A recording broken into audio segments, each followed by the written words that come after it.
बिस्मिल्लाहिर्रहमानिर्रहीम। अअंतुम तज़रऊनहु अम नहनु ज़ारिऊन।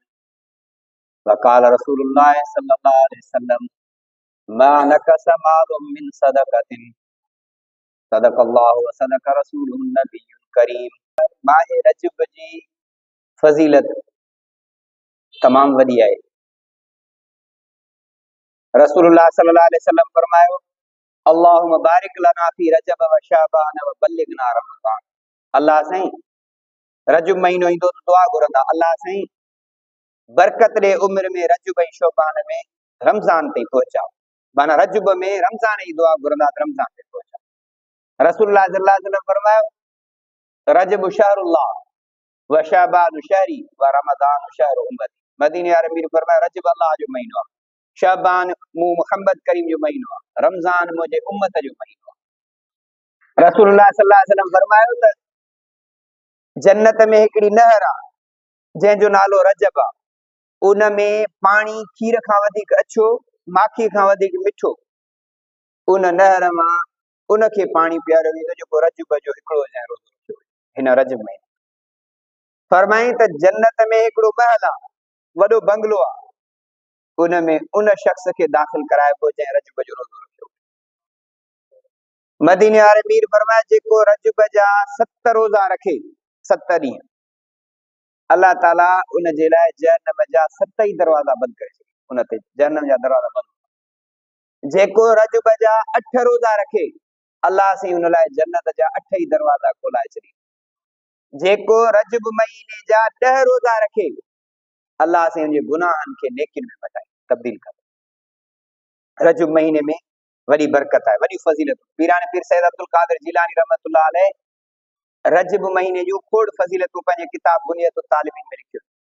फरमाइद रजब महीने में घणा नेकी जा अमल कयो, सुठा अमल कयो, जंहिंमें वॾो अमल आहे ज़कात ॾियणु। मुस्लमान हिन महीने में कोशिश करे ज़कात ॾींदा आहिनि। रसूलुल्लाह सल्लल्लाहु अलैहि वसल्लम फरमायो, मा नकस मालुम मिन सदक़।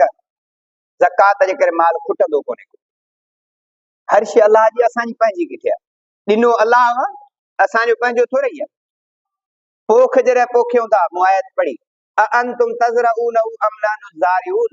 अल्लाह चए थो, तव्हां जेको ॿिज ज़मीन में फिटो करे था अचो, वरी मथां हर क़ाइदा अचो, इहा पोख तव्हां था तयारु कयो, असां था तयारु कयूं। वरी इहा पोख पाणीअ ते थी थिए न। अअंतुम अंज़लतुमूहु मिनल मुज़्नि अम नहनुल मुनज़िलून। इहो पाणी जेको मींहुं वसाए तव्हांजी पोख खे पुॼे थो, इहो तव्हां था वसायो या असां था वसायूं? सभु शइ रब जी आहे, असांजी पंहिंजी जान बि पंहिंजी कान्हे।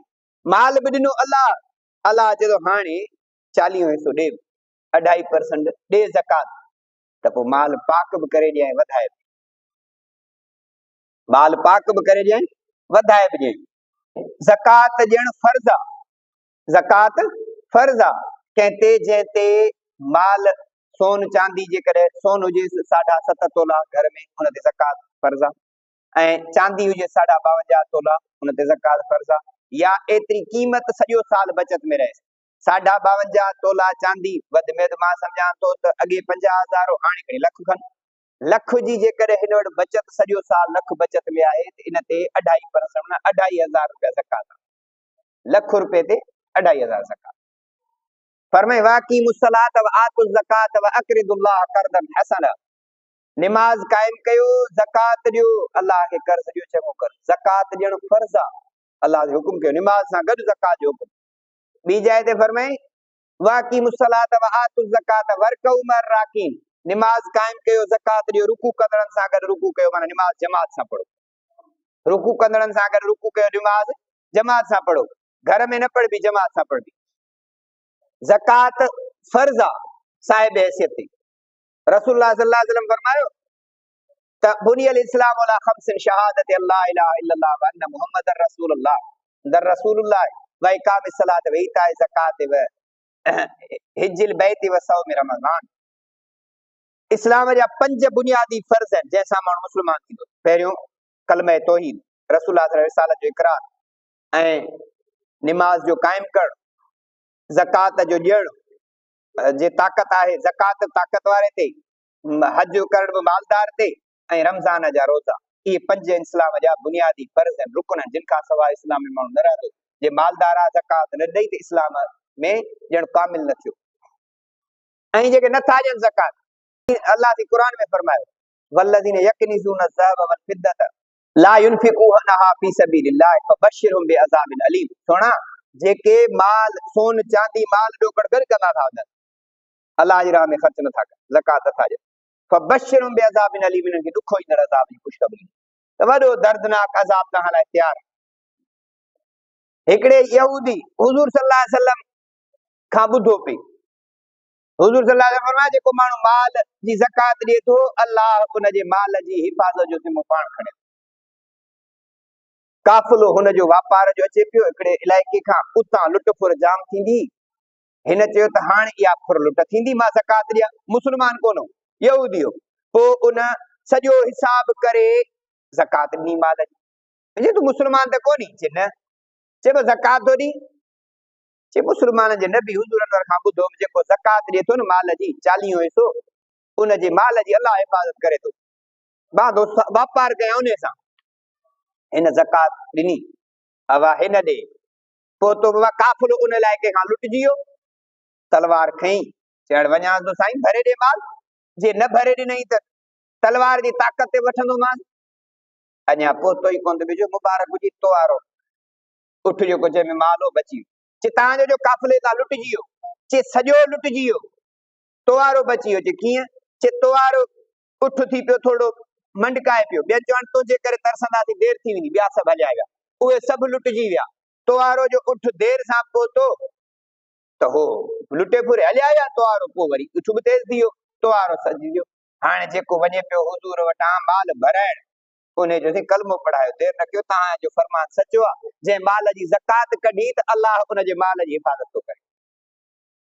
फरमाया रसूलुल्लाह सल्लल्लाहु अलैहि वसल्लम अज़-ज़कातु मग़रमन, क़यामत जेॾी माण्हू ज़कात खे चटी सम्झंदा, हीअं चओ न असां छो ॾियूं, अड़े तो वटि पंहिंजो किथे आहे, ॾिनो त अल्लाह अथई। रसूलुल्लाह सल्लल्लाहु अलैहि वसल्लम फरमायो त मन अदा ज़कात माली फ़क़द ज़हब अनो शरु। मदीने अमीर फरमाया जंहिं माल जी ज़कात ॾिनी उन माल मां नुक़सान ख़त्म करे छॾी, किरी पियो, हाणे नुक़सान न थींदो, माल जी ज़कात ॾिनी। रसूलुल्लाह सल्लल्लाहु अलैहि वसल्लम फरमायो त जंहिं का क़ौम ज़कात नथी ॾिए, अल्लाह साईं उन ते कहत साली ॾुकर सां उनखे आज़माई।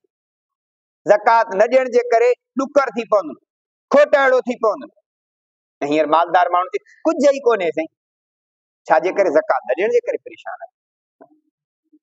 फरमायो अल्लाह साईं जेको माण्हू ॾिए थो न अल्लाह जी राह में, अल्लाह साईं उनखे कीअं थो वधाए। फरमाया अल्लाह जी क़ुरान में मसलुल लज़ीना युनफ़िक़ूना फ़ी सबीलिल्लाहि कमसलि हब्बतिन अंबतत सबअ सनाबिल फ़ी कुल्लि सुंबुलतिन मिअतु हब्बा वल्लाहु युदाइफ़ु लिमन यशाअ वल्लाहु वासिउन अलीम। उन शख़्स जो मिसाल जेको अल्लाह जी राह में ॾिए थो, उन जो मिसाल हिकिड़े दाणे वांगुरु, कणक जो दाणो, उन उछलियो ज़मीन में, उन दाणे मां संग निकितो, जेको आहे हिकिड़ो सलो निकितो, जंहिं मां 7 संग थिया, हर संग में 100 दाणा, दाणे मां 700 मिलिया। चए थो वल्लाहु युदाइफ़ु लिमन यशाअ, अल्लाह अञा वधाए थो, खां केरु पुछण वारो कोन्हे। 1 रुपयो ॾिनई अल्लाह जी राह में, सिदके नीयत सां अल्लाह दी 700 रुपए जो सवाब ॾींदुसि, पर अञा वधाए ॾिएसि, 700 खे 7000 करे रब खां केरु पुछण वारो आहे। फरमाई असदक़तु तुतफ़िउल ख़तीअतु कमा युतफ़िउल माउन नार। रसूलुल्लाह ने फरमाया ज़कात ॾियण इहो ईअं गुनाहनि खे मेसारे थो, मेटाए थो छॾे, जीअं बाह पाणी खे विसाए थी छॾे। इन सदक़त लतुतफ़िउ ग़ज़ब रब्बि, हदीस में रसूलुल्लाह ने फरमाया त इहो सदको ख़ैरात अल्लाह जे ॾमर खे टारे थो छॾे, ठारे थो छॾे, रब जे ग़ैज़ ग़ज़ब जलाल खे इहो ज़कात ॾियण ठारे थो छॾे। तंहिंजे करे दोस्तो, ऐं रसूलुल्लाह सल्लल्लाहु अलैहि वसल्लम अल्लाह से हुकुम कयो कुरान में, खुद मिन अमवालिहिम सदक़तन तुतहिरुहुम व तुज़क्कीहिम बिहा। मदीने वारे अमीर खे अल्लाह फरमायो इन जे मालनि मां ज़कात वठ, अमर वठ, छो ज़कात जेका कढंदा इहो इन्हनि जो माल, इन्हनि सां पाक बि थींदो, माल ठीक बि रहंदो। ज़कात आहे जिस्म माल जी मेर कढण। हाणे मिसाल हिकिड़ो तव्हांखे सवलो सम्झायां, हिकिड़े माण्हूअ खे फुरड़ी थी पई, डॉक्टर ॾियो, डॉक्टर चयो हिनखे थोड़ो कट ॾिबो, इन मां रत कुझु कढिबो गंदो, हिन मां मां पंहिंजो रत छो कढरायां? डॉक्टर छा कयो, नथो कढराई त बसि। हाणे वरी इहो वधी वधी वधी अञा वधी वियो, नासूर थी वियो, कैंसर थी वियो, वधी वियो त बाबा ही जेको आहे सो तुंहिंजो ही चॿो कटणो पवंदो। चए न मां छो कटरायां, ईअं ठीकु करजे, ईअं न थींदो, अॻिते हली ॿाह कटणी पवंदी। इहो जॾहिं कैंसर वधी वियो त जिस्म ज़ाया थी वेंदो, ज़हर फैलिजी वेंदो, बराबरि। जिस्म मां गंदो रतु कढण सां सॼे जिस्म जी फ़र्क़ आहे त ज़कात माल मां कढण, माल जी मेर कढबी त जंहिंसां सॼो जिस्म माल पाक थी वेंदो। ज़कात सैयद खे न ॾिबी, सैयद खे ज़कात न ॾिबी, छो त ज़कात आहे माल जी मेर, सैयद आहे अज़मत ऐं इज़त वारो, उनजी ईअं मदद कबी, ज़कात न ॾिबी उनखे, ठीकु आहे। ज़कात आम माण्हुनि खे ॾिबी, नबी सल्लल्लाहु अलैहि वसल्लम जे ख़ानदान खे ज़कात न ॾिबी। ज़कात माल जो 40 हिसो, 2.5%। अब लख ते 2.5 वज़न आहे छा, लख ते 2.5, लख बि सॼो साल बचत रहेसि। ऐं जेको माण्हू सखी आहे न, उन सां रब जूं भलायूं वॾियूं अथव। गैर मुस्लिम यहूदी माल जी ज़कात कढी, माल खे महफ़ूज़ करे एॾो जी करामत ॾिठई मदीने वारे मीर जी, त उहो मुस्लमान थी वियो। अल्लाह ऐं अल्लाह जे रसूल जे फरमान ते काफ़रनि खे यकीन हो, असां ते कोन्हे, असांखे कोन्हे को लारा।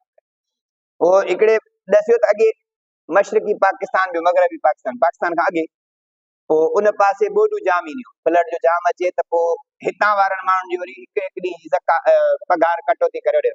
चए इहो कहिड़ो तुक आहे, ॿोॾि होॾे अचे पघार असांजे हिकु हिकु ॾींहं जी कटिजे।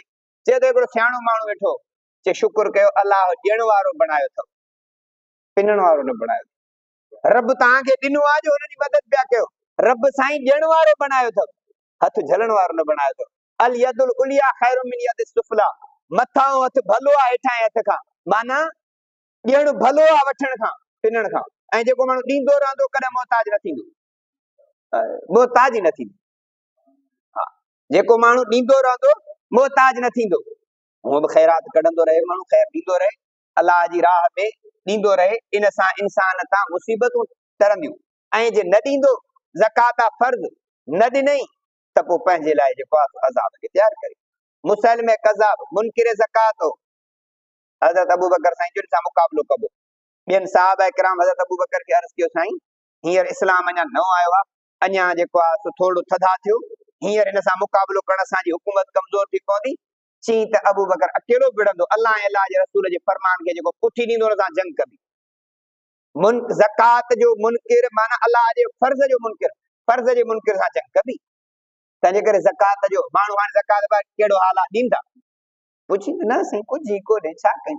ज़कात खे चटी मुसीबत पिया सम्झनि। ऐं उनजे बरक्स मुसीबतुनि केतिरियुनि में, अलाह बीमारियुनि में आहिनि न आहिनि, ख़र्चनि में आहिनि न आहिनि। 5 लख मां पूरी नथी थिए, ग़रीब जी 15,000 मां पूरी थियो थी वञे, मस्जिद जे पेशमाम जी 10,000 मां पूरी थियो वञे। 5 हितां मिलिया, 1000 उन वटि ॿार पढ़ाई, 500 हुतां मिलिया, 1000 हुतां मिलिया, ही 10,000 में पूरी थी पई, हुनजी 2 लखनि मां पूरी नथी थिए। हुनखे ॾिस त सदाईं परेशान, हिननि खे ॾिसो सदाईं कपिड़ा लटा अच्छा फर्स्ट क्लास। हाल पूरी करण वारी ज़ात अल्लाह जी आहे, थोरे ते बि पूरी करे, बीमारियुनि खां परेशानियुनि खां सभिनी खां दूर करे छॾे। हो खाधा खाईंदा त टेस्ट पिया कराईंदा, त हाणे छा कयूं, मथां का मुसीबत न अचे। ऐं हिननि खे परवाह ई कान्हे, लकड़ पत्थर हज़म, सभिनी घरनि मां मानी आई, न टेस्ट जी ज़रूरत पई न कुझु, सभई गॾाए खाधई त हल बाबा कुझु बि न थियो। शिफ़ा अल्लाह जे हथ आहे। तंहिंजे करे जेकॾहिं को चाहे थो त मां पंहिंजे माल खे पाक कयां, ज़कात ज़का यज़कू ज़कातन, ज़कात जी माना आहे माल खे वधाइण। लफ़्ज़ी माना ते त गौर कजे, ज़कात जी माना आहे या वरी ज़का युज़की तज़किया, माना माल खे पाक करण। ज़कात ॾियण सां माल वधंदो बि पाक बि थींदो। अदा हुज़ूर जी मां तव्हांखे हदीस ॿुधाई, मदीने वारे पीर फरमायो त जेको माण्हू माल मां ज़कात ॾिए उनजो माल न खुटंदो। असां तव्हांजी ॻाल्हि में तजुर्बे में ग़लती थी सघे थी, असांजी प्रैक्टिकल ॿीहर ग़लत थी वञे, थी सघे थो, पर मदीने वारे मीर जो फरमान ग़लत थी सघे थो, अल्लाह जो फरमान ग़लत थी सघे थो। अल्लाह ऐं रसूलुल्लाह जो फरमान न ग़लत हुयो, न आहे, न रहंदो। अल्लाह ऐं अल्लाह जे रसूल जो फरमान सचो आहे, सचो हुयो, सचो रहंदो। हुज़ूर फरमायो ज़कात सां माल न खुटंदो। मदीने वारे मीर फरमायो जेको ज़कात ॾिए थो इन पंहिंजे माल मां नुक़सान ऐं तकलीफ़ खे ख़त्म करे छॾियो। काफ़र ॿुधनि पिया, वञनि पिया, अमल कयूं, फ़ाइदो थी पियो। असां मुस्लमान पते आहियूं ऐं ॾियण वारा थियो। हमेशह जेको माण्हू जॾहिं ॾींदो, अलाह साईं पाण ते बंधन न कंदो, ॾींदुसि। हिकिड़े जो मूं किसो पढ़ियो, हिकिड़े अरब जो, त उन हमरा बुख ऐं बदहाली में परेशानी में पंहिंजे बुजुर्ग मुर्शिद खे ॾसियोसीं, वॾी परेशानी हालत आहे। हाणे छा कयां? चई मच्छी मारे। चई खपा। खपाई मच्छी दरिया मां मारी। चईसीं हाणे हिन जो तव्हांजो सामान वठी आया, पंहिंजो हिसो रख। चई न, खणी वञ तूं बाबा घर। खणी वियो। रस्ते ते माई ॿारनि समेत थी। चई केर बि कोन्हे, को बुख पैदा मरूं। हुन जा जो दर्द ॿुधाई, सभु कुझु सामान ॾिनई हुनखे। हाणे हुनखे ॾेई अॻिते वरी घर पे वियो परेशानी हालत में, बच्चा त मुंहिंजा बि बुख पियो आहे। हाणे छा कयां? ईअं सोचींदो सोचींदो वियो पियो त हमरा हुते ॻोल्हींदो पियो त फलाणो जो पुटु काथे आहे, काथे आहे? चई इहो त बीठो आहे। चई यार हिनजे पीउ जा मूं ॾे 30,000 मूं वटि रखिया आहीं। हाणे चई कोन त करणा काथे? हू वियो मरी, हाणे पुटु त वारे से खण 30,000। इहो हिकिड़े शख़्स ॿुधो हदीस में आहे त उन ग़ैबी आवाज़ ॿुधो ककर खां, बादल खां, फ़रिश्ते खां ॿुधई इहो ककर वञी फलाणे जे बाग़ में वसे। चई बा फलाणे जे बाग़ में इहो ककर वसे? चई हा।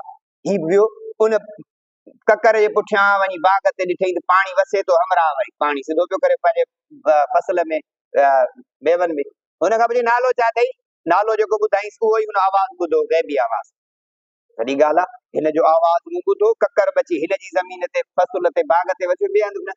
चई ॾे आवाज़ भला, मां त इहो फ़रिश्ते खां आवाज़ ॿुधो त जेको आहे पाणी हुन ॾे वसे। इन जो कहिड़ी हिकमत आहे? छा कंदो आहीं तूं?